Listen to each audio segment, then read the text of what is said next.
Shalom, Bapak Ibu Saudara. Kita meneruskan renungan kita dengan tema besar masih misteri Injil, ya. Jadi kali ini kita bicara Injil yang diberitakan oleh Paulus dan timnya, di mana kita ambil satu tema misteri kehendaknya. Itu ada dalam Efesus 1 ayat 9 sampai 10. Saya baca ini ya. Sebab ia telah menyatakan rahasia kehendaknya atau misteri kehendaknya kepada kita sesuai dengan rencana kerelaannya, yaitu rencana kerelaan yang dari semula telah ditetapkannya di dalam Kristus. Ayat 10, sebagai persiapan kegenapan waktu untuk mempersatukan di dalam Kristus sebagai kepala segala sesuatu, baik yang di sorga maupun yang di bumi. Nah, di sini ayat 9 dikatakan bahwa Tuhan berkenan untuk menyatakan misteri kehendaknya. Jadi Bapa di sorga punya kehendak yang tersembunyi, ya, tapi sekarang dinyatakan kepada kita. Nah, ayat 10, apa itu rahasianya? Ini terjemahan Indonesia, persiapan kegenapan waktu, ya. Ini sebenarnya dari istilah Yunani yang artinya ini oikonomia, ho pleroma, ho kairos, artinya dispensasi kegenapan waktu. Nah, sebaiknya saya mengutip aja apa maknanya itu dispensasi kegenapan waktu. Ini ada buku ini, Vincent Word Studies, ya, dari Perjanjian Baru. Ini bukunya bagus. Jadi saya coba baca aja ya, apa pandangan dia yang saya yakin sesuai dengan apa yang dimaksud oleh Alkitab ini. Jadi ya dikatakan di sini kegenapan waktu itu adalah saat ketika zaman-zaman yang berurutan itu dari dispensasi Injil telah selesai. Jadi dalam dispensasi itu, ya, kita tahu ada beberapa dispensasi lah, ya. Nah, kalau saya membaginya mulai dari dispensasi Adam, dispensasi Nuh, dispensasi Abraham, dispensasi Musa gitu ya. Terus gitu sekarang dispensasi misteri Paulus dengan Johannes, terus ada lagi nanti dispensasi kerajaan, bahkan sampai langit baru dan bumi baru, ya. Disitulah sampai mentok habis waktu, ya itulah dia apa dispensasi kegenapan waktu, ketika waktu udah selesai. Karena waktu itu diciptakan oleh Bapa di sorga, ada awalnya, ada akhirnya. Ketika berakhir waktu, ya udah selesai kehendak Bapanya, udah terbuka, ya. Nah, kehendak Bapa itu apa? Dikatakan di sini mempersatukan segala sesuatu, ya. Mempersatukan segala sesuatu di sini artinya membawa ciptaan kembali ke dalam kondisi kesatuan yang sempurna. Jadi ketika ada dosa, maka terjadilah keterpisahan, ya. Kalau di sini dibilang disunity was broken by the introduction of sin. Jadi kesatuan yang sempurna itu yang tadinya ada itu hancur karena adanya dosa. Nanti ketika dosa tidak ada, maka kesatuan sempurna itu tercipta lagi. Kalau di sini dibilang regathering atau restoration, ya. Kembali ke kondisi semula di mana kesatuan sempurna itu terjadi, dan itu poin intinya itu dalam Kristus, ya. Nah, ini kurang lebih seperti ini. Saya baca dulu coba di bagian yang ini, ada bagus ini, ya.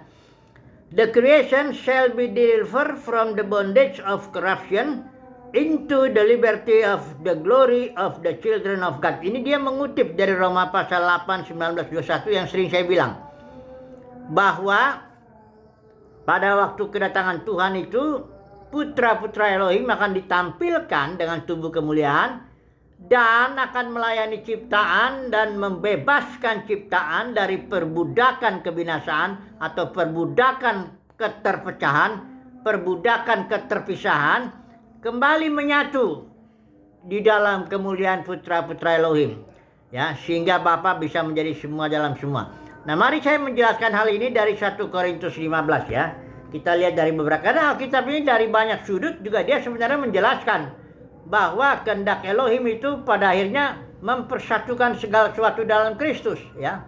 Nah, mari saya baca, tentu nggak usah baca semua lah ya. Kita lihat aja dulu ini 1 Korintus 15. Ini kondisi di mana bab ayat yang ke-28, di mana Bapa dapat menjadi semua di dalam semua. Artinya karena kesatuan yang sempurna itu, Bapa di sorga bisa mengekspresikan seluruh kemuliaannya, seluruh karakternya, kasihnya, hikmatnya, kebijaksanaannya di dalam dan melalui ciptaan. Seluruhnya bisa diekspresikan, ya. Nah, kondisi ini terjadi ketika ayat 26, musuh yang terakhir yang yaitu maut itu dibinasakan. Nah, tapi kita harus punya pandangan bahwa upah dosa itu maut, bukan neraka kekal. Kalau upah dosa itu neraka kekal, berarti keterpisahan itu akan selama-lamanya. Dalam dunia kekristenan ada doktrin neraka kekal yang udah diterima, ya. Itu kayaknya dimulai dari Agustinus, bapak yang dianggap bapak gereja itu, ya. Itu dimulai dari dia, dari bukunya The City of God. Itu kalau saudara lihat di internet juga ada itu judulnya. Bagaimana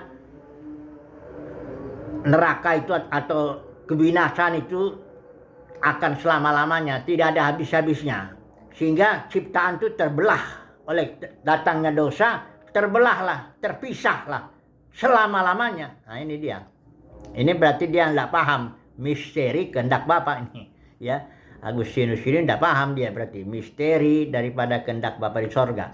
Bahwa pada waktunya nanti Bapa di sorga akan menyatukan segala sesuatu dalam kesempurnaan unity, ya, kesempurnaan, kesatuan yang sempurna. Oke lah. Jadi kita lihat kalau upah dosa itu maut itu sudah dikalahkan oleh Yesus dengan kematian dan kebangkitannya. Kebangkitannya membuktikan bahwa maut tidak bisa nahan Yesus, ya.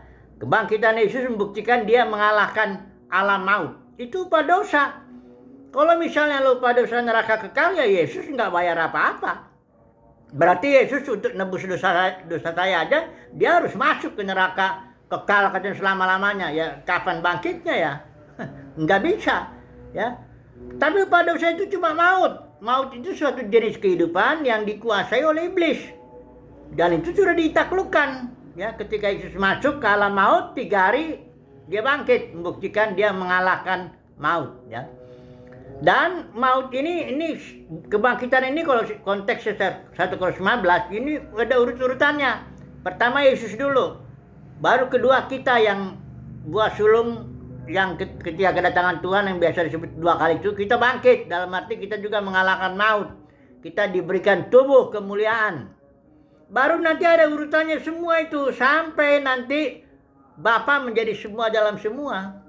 Sampai terjadilah kesatuan sempurna itu yang menjadi satu di dalam Kristus. Ini misteri kehendaknya. Tapi sebenarnya sih gamblang juga sih dibukakan ini, ya. Cuma kalau dalam kekristenan karena sudah kepalang dipercaya bahwa upah dosa itu neraka kekal, ya sudah, terpisahlah selama-lamanya, ya, ciptaan itu, ya. Nah, ini semoga lagi inilah kesimpulannya. Semoga saudara dan saya mendapatkanlah pewahyuan tentang misteri kehendaknya. Misteri kehendak Bapa di sorga, yaitu mempersatukan segala sesuatu di dalam Kristus. Tadinya dosa menyebabkan keterpisahan. Sekarang upah dosa itu yang adalah maut dikalahkan. Maka kembalilah akhirnya segala sesuatu nanti menyatu. Kapan ini terjadinya? Nanti pada dispensasi kegenapan waktu, ketika nggak ada lagi waktu.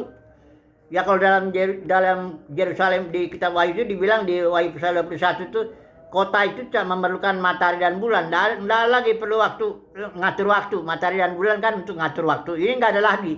Karena memang udah nggak ada lagi waktu. Disitulah segala sesuatu sudah sempurna berada dalam kesatuan, ya. Kesatuan sempurna dalam Kristus. Semoga saudara dan saya mendapat pemahaman lah mengenai misteri daripada kehendak Bapa di surga ini. Haleluya. Amin.